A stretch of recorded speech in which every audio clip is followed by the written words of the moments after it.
I wasn't supposed to see my own missing poster that night. I had just stepped out of a small convenience store on a quiet street, holding a bottle of water and trying to decide whether I wanted to walk home or call a ride. The air was cool and the streetlights buzzed softly above the empty sidewalk. It was the kind of ordinary night that barely leaves a memory behind. Then something on the wall beside the store caught my attention. At first, it looked like just another piece of paper taped among dozens of others. The wall was covered in advertisements, lost pet notices, and faded event flyers. Normally, I would have walked past without looking, but something about that one poster made me slow down. I turned my head slightly as I walked, and the moment my eyes focused on it, my entire body froze. The face on the poster was mine. For a few seconds I simply stared at it, convinced my eyes were playing some kind of strange trick on me. The photo showed me smiling slightly at the camera, the same way I usually did when someone insisted on taking pictures. My hair was pulled back the way I normally wore it, and even the small scar above my eyebrow was clearly visible. Someone had printed my face on a missing person poster. My heart began beating faster as I stepped closer to the wall. The paper was fresh, the edges still crisp under the tape holding it in place. Under the photo, bold black letters stretched across the page. Missing person below that was my full name. My fingers tightened around the bottle of water as I continued reading. A phone number appeared underneath the name, followed by a short message asking anyone with information to call immediately. Then I reached the last line. The words made my stomach drop. Missing for 3 months. I stared at that sentence over and over again, trying to understand what I was looking at.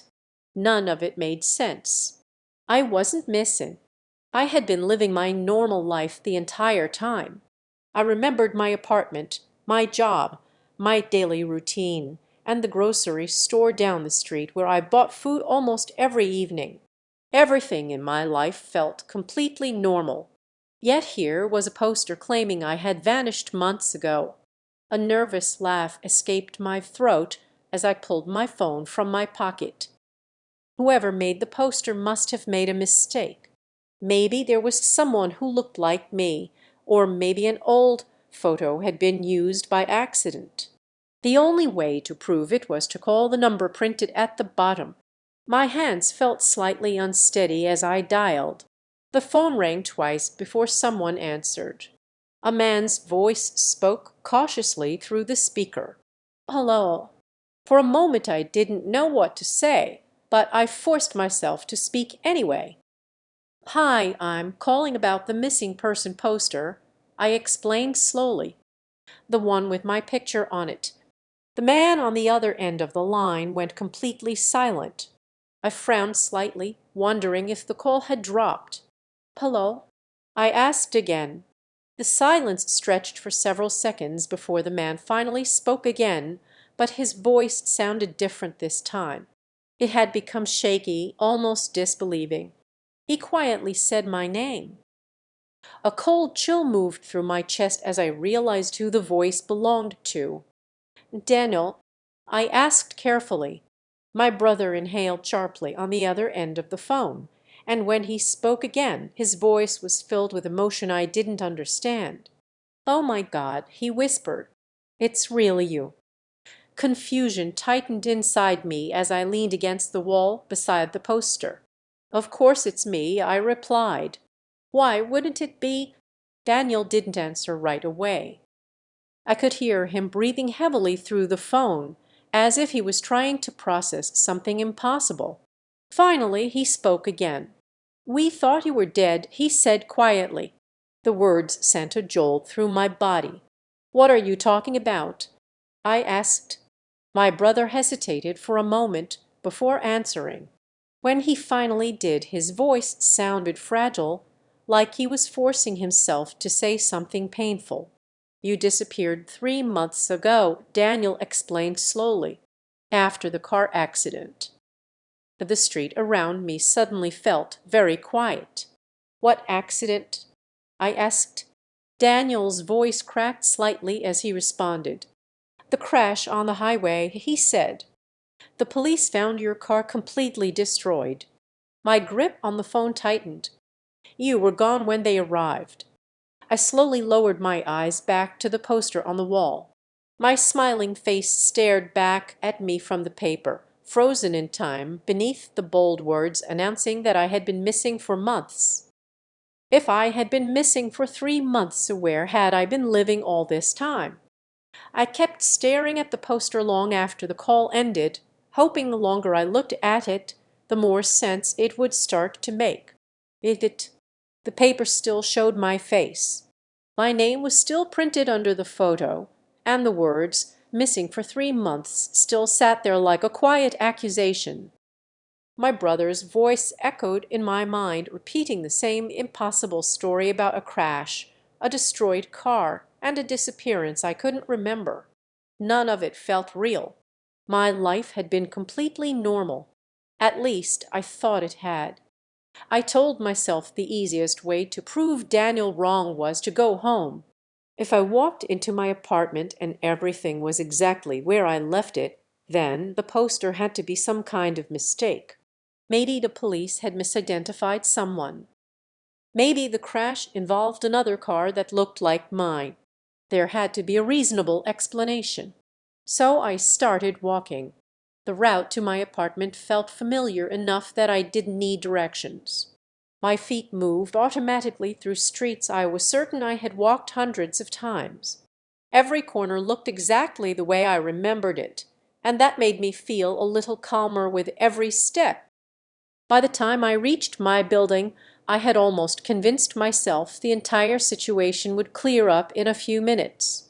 The building stood exactly where it always had, a tall brick structure squeezed between a laundromat and a small pharmacy. The lights in the hallway windows glowed softly against the dark street. Everything about the place looked ordinary. I pulled open the front door and stepped inside. The smell of old carpet and cleaning solution drifted through the hallway, just like I remembered.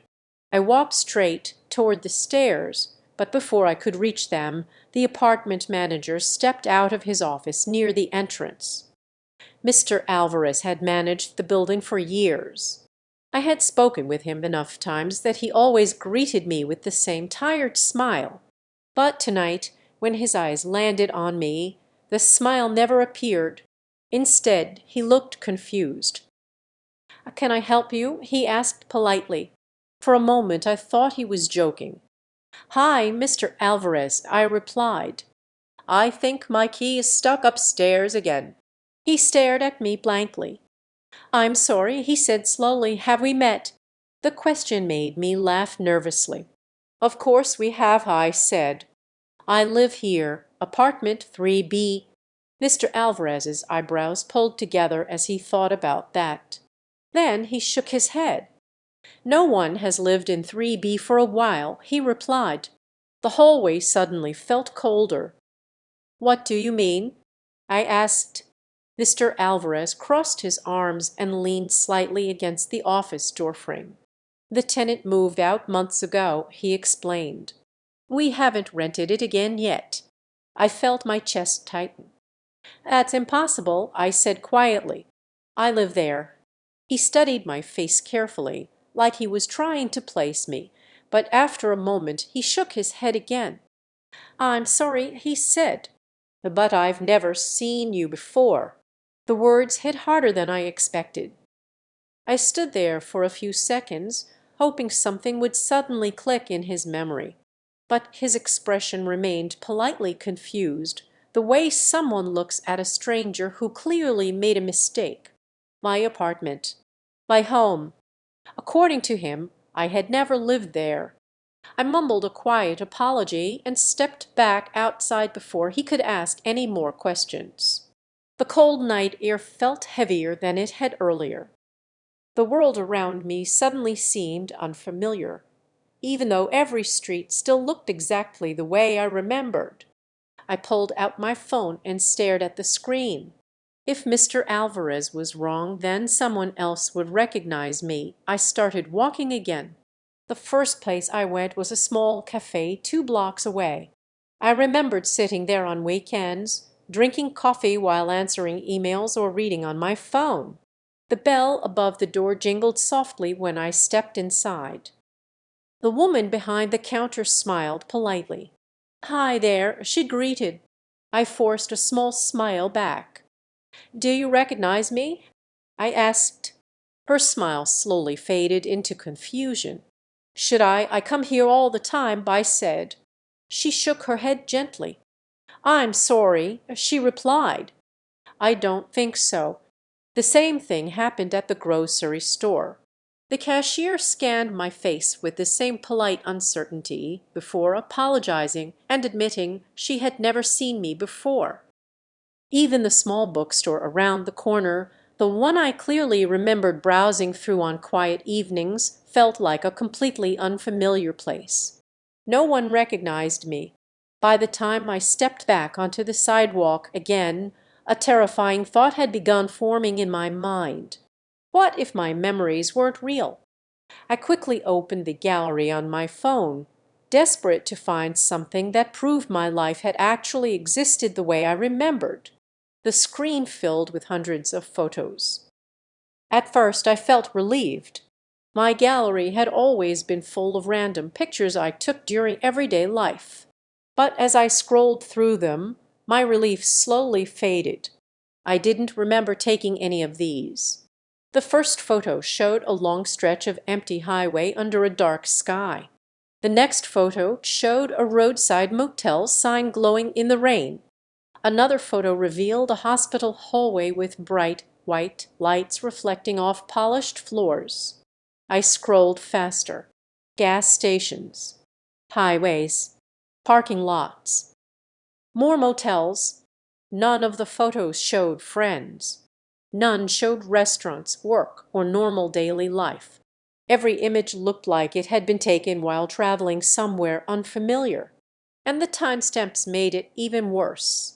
They were all taken during the past 3 months. My hands began to shake slightly as I kept scrolling. The photos told a story my memories couldn't explain. I hadn't been living in my apartment. I hadn't been going to my usual places. For 3 months, I had been moving from place to place, driving down empty highways and stopping at random roadside locations.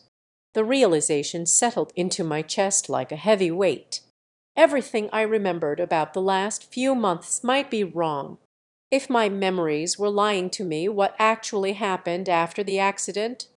I sat on a cold metal bench outside the grocery store for a long time, staring at the glowing screen of my phone while cars passed quietly along the street. The photos in my gallery didn't feel like my life. They felt like evidence. Each image captured a moment from the past 3 months, but none of those moments existed in my memory. It was like looking through someone else's camera roll, except the timestamps clearly said the photos had been taken by me. My thumb hovered over the screen as I opened the details for the first photo. A small map appeared beneath it. Location data. For a moment I simply stared at the map, realizing something important. If my memory refused to tell me what happened after the accident, then maybe these photos could. They were clues, and clues could be followed. I zoomed in on the first location.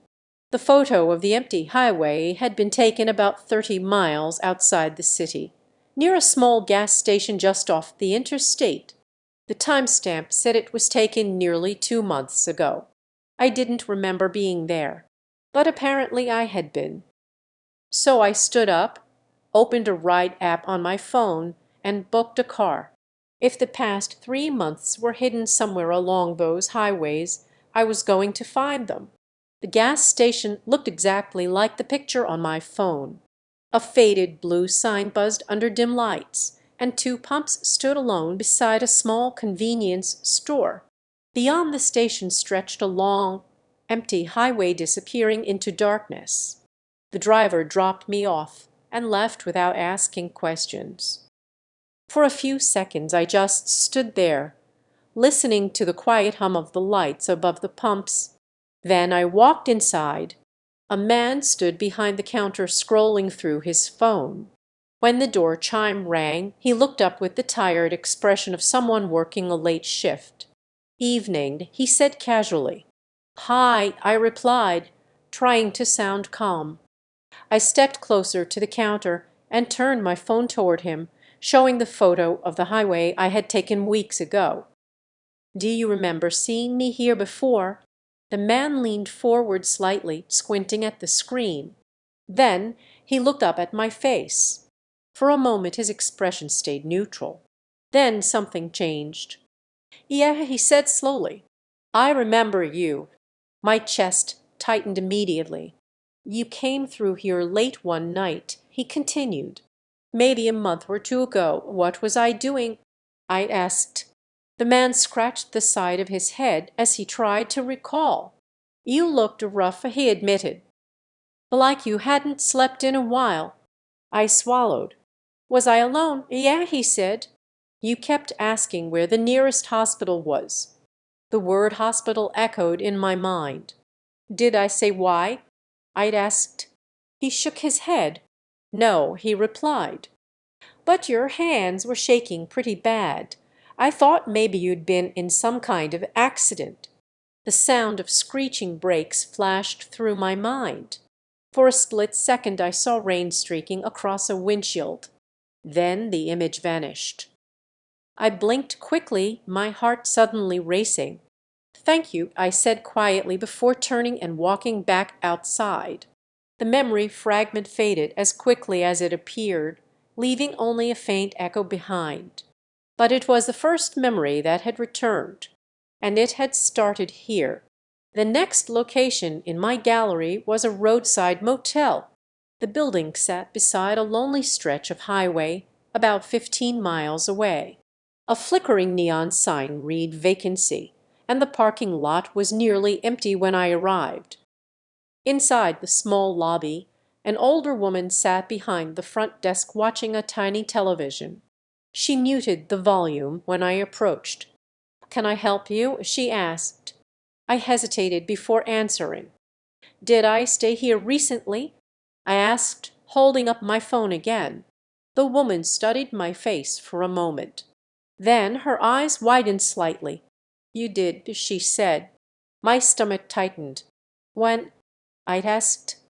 "About 6 weeks ago," she replied. "You only stayed one night. What was I like?" I asked carefully.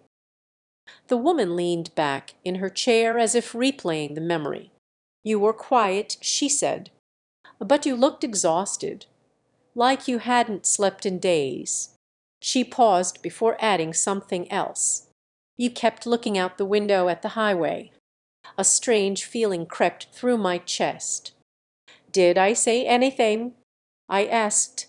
The woman nodded slowly. "You asked me if this road led to the hospital," she said. The same word again. "Hospital." I thanked her and stepped back outside into the cool night air. Two different places. Two different people. Both remembered me asking about the same thing. I opened my gallery again while standing beside the motel parking lot.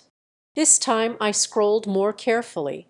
Dozens of photos passed by my eyes, but now I noticed something I had missed earlier. One image appeared again, and again, and again. It was always taken from the side of a road. The same photo, the same object. A small green roadside sign with white letters. "Riverside Regional Hospital." Next exit. My breathing slowed as I counted. 5 different photos, all taken on different days. All of the same hospital sign, which meant one thing. I hadn't just visited that hospital once. I had gone back repeatedly. The realization sent a cold shiver through my spine. My phone suddenly felt heavier in my hand. If I had spent 3 months wandering highways, and if I kept returning to that same hospital, then there was only one possible explanation. That place knew something about what happened to me, and maybe it knew the part my mind refused to remember. The hospital sign stood beside the highway exactly the way it appeared in my photos. A green board with white letters. Riverside Regional Hospital, next exit. I stared at it from the passenger window of the rideshare car as we drove past. My chest felt tight, like my body already knew something my mind was still refusing to accept. "Here is fine," I told the driver quietly. He glanced at the nearly empty road around us. "You sure?" he asked. I nodded. A few minutes later the hospital building came into view, rising above a small cluster of trees near the highway. The structure wasn't large, but the bright white lights made it impossible to miss in the darkness. The driver dropped me off near the emergency entrance. As the car pulled away, I stood alone on the pavement staring at the building. Something about the place felt strangely familiar. Not the comfortable kind of familiar, like recognizing a favorite cafe or a friend's house. This feeling was heavier, like standing near the edge of a memory that refused to fully surface. I forced myself to walk inside. The automatic doors slid open with a soft mechanical sound, and the bright hospital lights washed over me. A quiet waiting room stretched out ahead, with rows of plastic chairs and a reception desk at the far end. A nurse sitting behind the desk looked up when I entered. For a moment she simply stared at me. Then her expression changed completely. "Oh my God," she whispered. My steps slowed.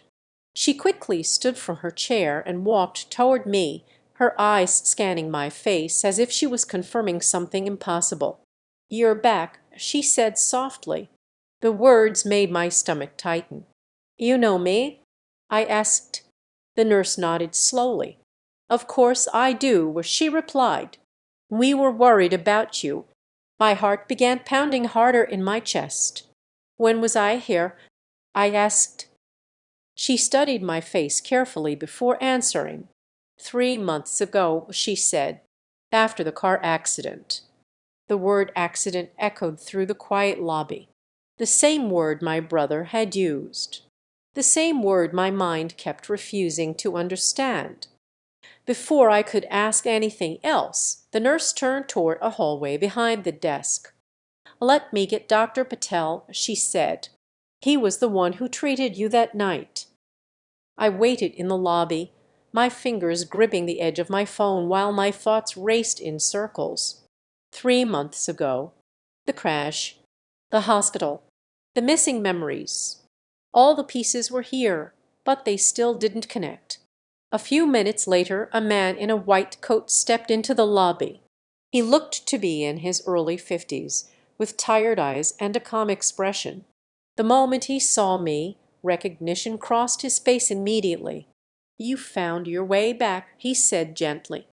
I stepped closer to him.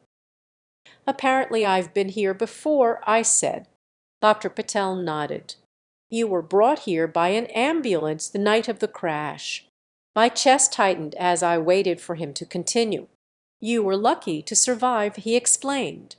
"Your car was badly damaged, but physically your injuries were minor. You had a concussion and several cuts, but nothing life-threatening." I exhaled slowly, trying to process that. "If I was treated here," I asked carefully, "then why does everyone think I disappeared?" The doctor's expression grew more serious. "Because you left," he said. The answer caught me completely off guard. "Left?" I repeated. Dr. Patel nodded.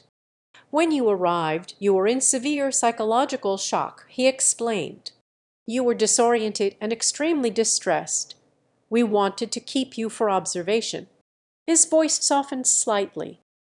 "But sometime during the night you wandered out of the hospital." I blinked at him in disbelief.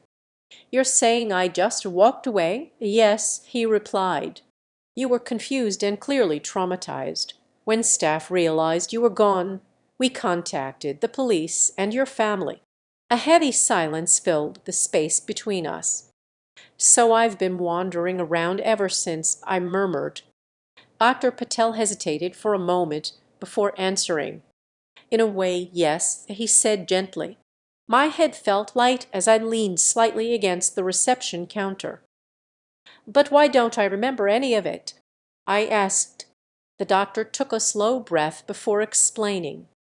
"Severe trauma can sometimes cause memory fragmentation," he said.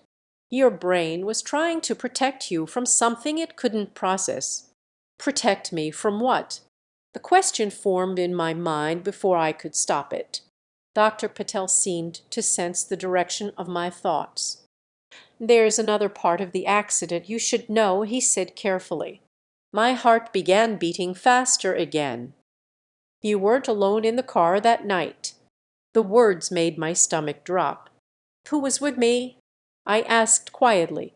The doctor's voice remained gentle. "Your best friend," he said. The world seemed to tilt slightly. A name tried to surface in my mind, but it felt buried under a thick wall of fog. Dr. Patel continued speaking, his tone careful and measured. "The crash was severe," he explained. "Emergency responders arrived quickly, but the passenger side of the vehicle was heavily damaged." My breathing slowed as I waited for the rest. The doctor's eyes softened with quiet sympathy. "Your friend didn't survive the accident." The words landed like a physical blow. For a moment I couldn't hear anything except the rushing sound of blood in my ears. A sudden flash exploded in my mind. Rain pounding against a windshield. Headlights blinding through the darkness. The violent scream of twisting metal. And a voice. Someone shouting my name. The memory hit so hard that I staggered slightly, grabbing the counter for support.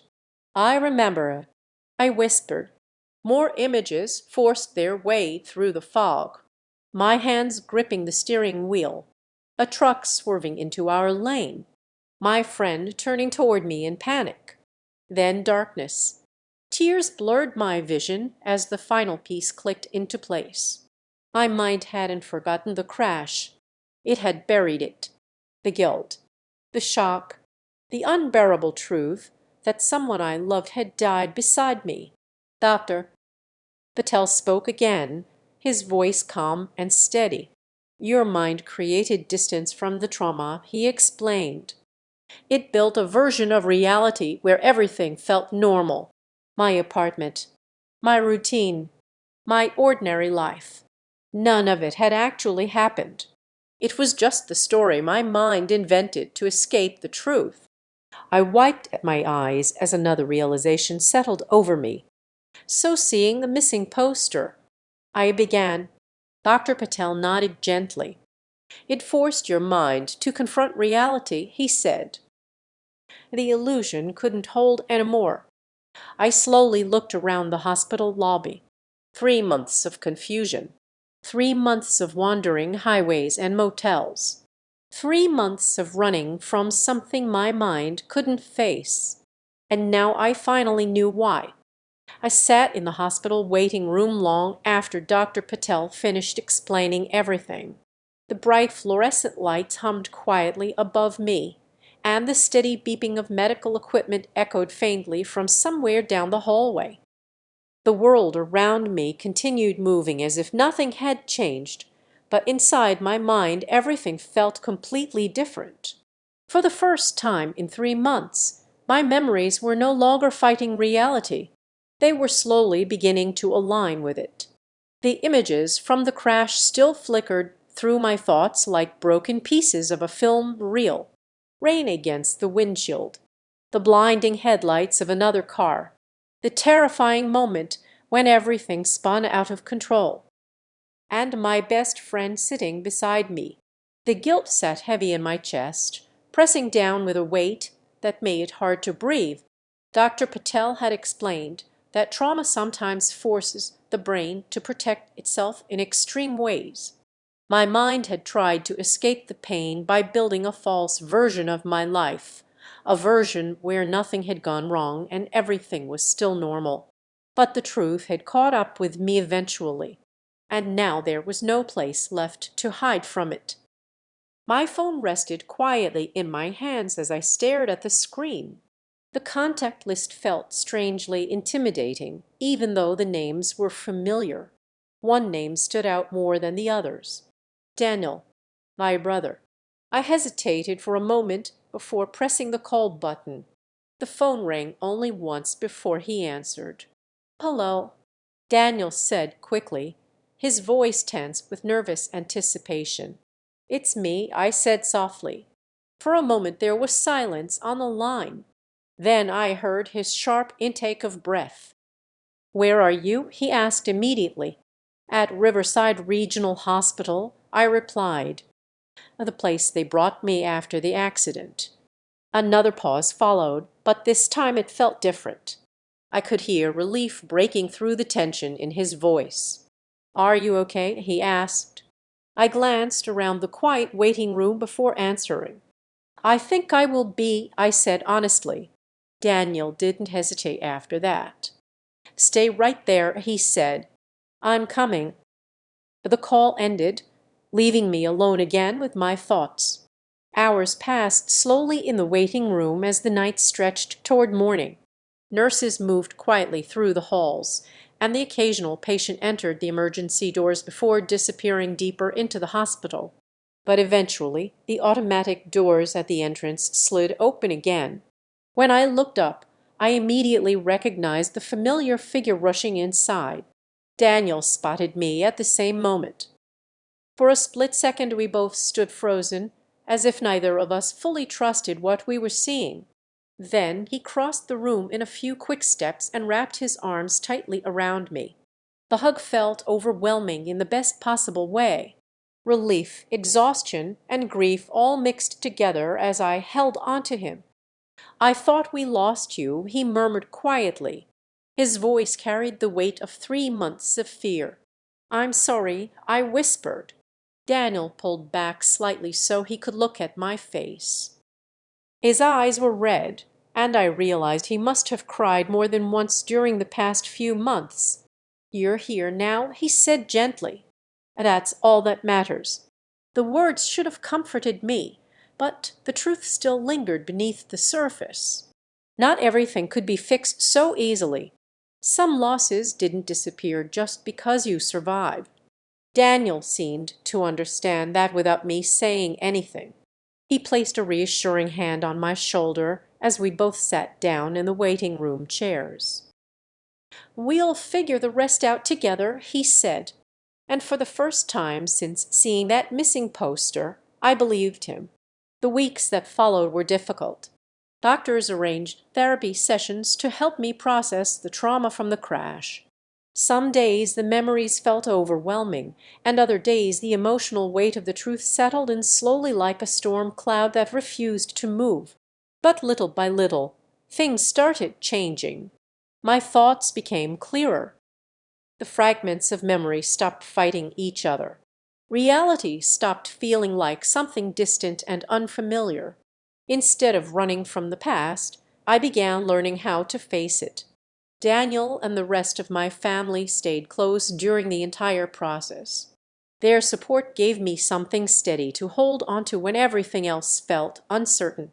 Healing wasn't quick, but it was possible. Several months later, I found myself standing in front of a familiar wall again. The same convenience store stood behind me, and the same collection of posters covered the brick surface beside the sidewalk. But this time the wall looked different. Most of the old flyers had been removed or replaced. Only one of them remained. My missing person poster. The paper had faded slightly around the edges, but my photograph still stared back from the center. The bold letters announcing my disappearance were still visible under my name. For a long moment I simply looked at it. That poster once represented 3 months of confusion and fear. It represented a version of myself that had been lost, wandering highways and motel rooms while trying to escape a memory too painful to face. But now it meant something else. Carefully, I reached out and peeled the poster from the wall. The tape released easily, and the paper folded slightly in my hands. I kept it. not as a reminder that I had been missing, but as a reminder of the moment my life finally stopped running away from the truth.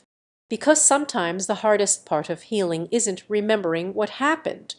The hardest part is accepting that the person you were before the truth doesn't exist anymore.